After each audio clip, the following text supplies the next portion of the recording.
crois que je suis en train de devenir féministe. Non mais attends, laisse-moi m'expliquer. Non, c'est surtout que voilà, j'aime beaucoup l'ouverture d'esprit, me nourrir de d'autres points de vue. Et c'est vrai qu'en ce moment, je parle beaucoup à quelqu'un de féministe. Et alors, encore une fois, hein, on n'est pas con, on différencie le féminisme et les extrêmes qui vont poser seins nus et tout, et qui vont foutre le bordel dans les manifs. Attention, c'est pas la même chose, hein. Une extrême n'est pas la normalité.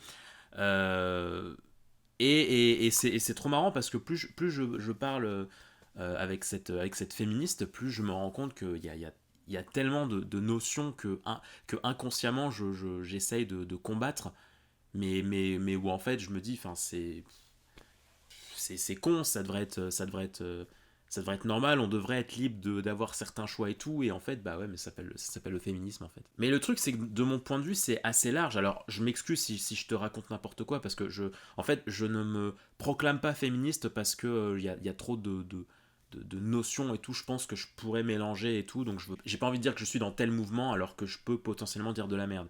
Mais en fait, je sais pas si je peux m'autoriser d'être féministe, mais c'est surtout que en fait j'en ai marre des codes sociaux entre les mecs et les meufs, quoi.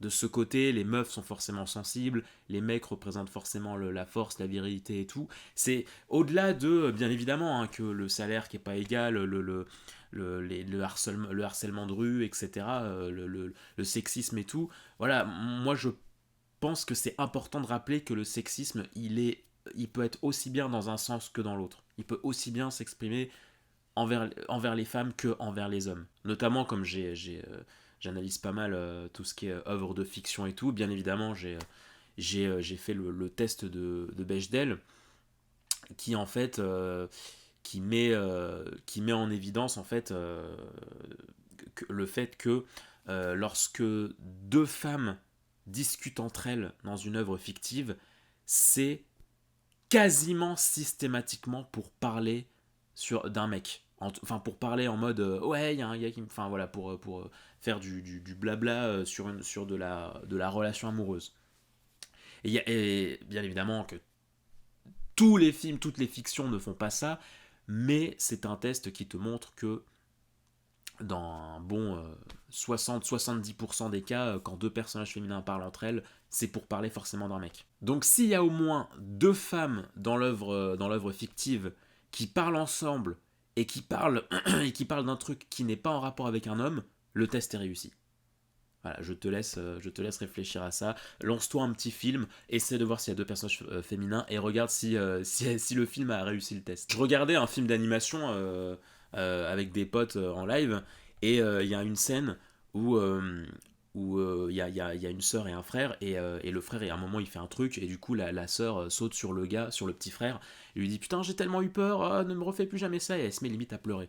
Et il m'est venu du coup en tête, mais est-ce qu'il existe beaucoup d'œuvres dans lesquelles c'est l'inverse qui se passe? Genre, c'est un mec qui prend sa sœur dans ses bras et qui se met limite à pleurer, à sangloter. Est-ce que tu peux me citer une œuvre facilement où il y a une scène comme ça, du grand frère qui va se mettre à serrer sa petite sœur, mais vraiment en mode ah, ah non, tu vois, et qui est au bord des larmes, quoi. Ah non, parce que. Et les gars, mes potes en question, enfin les gars sur le stream me disaient bah non, mais c'est normal en fait, enfin la femme c'est la sensibilité et tout, mais ouais, mais pourquoi une femme c'est censé représenter la sensibilité? Bah non, en fait, si tout ce qui est sensibilité, ça vient de quoi? Ça vient de l'éducation, ça vient de ce qui te bouffe, de ce que tu bouffes quand t'es petit, en termes de visionnage, de représentation sociétale et tout. Et ça dépend bah voilà, des codes sociaux que tu bouffes en permanence. Non mais moi tout ce que je dis c'est que j'aimerais qu'on puisse vivre dans un monde où les mecs sensibles qui peuvent se mettre à pleurer ne sont pas traités de chiffre-molle ou ou de tapettes dans les films, dans les jeux, dans les livres, et que ça peut se démocratiser autant qu'une femme qui peut eh bien, prendre ses couilles en main sans pour autant qu'on dise oh putain ce personnage trop féministe, j'adore ce mouvement féminisme dans cette œuvre. Moi c'est tout ce que je demande. Mais je pense que c'est le serpent qui se mord la queue. Je pense qu'un homme viril, c'est beaucoup trop stylé, que beaucoup de gens trouvent ça beaucoup trop stylé parce que ça a toujours été ainsi et que du coup si tu changes ça, bah ça va moins plaire. J'ai tellement peur de dire de la merde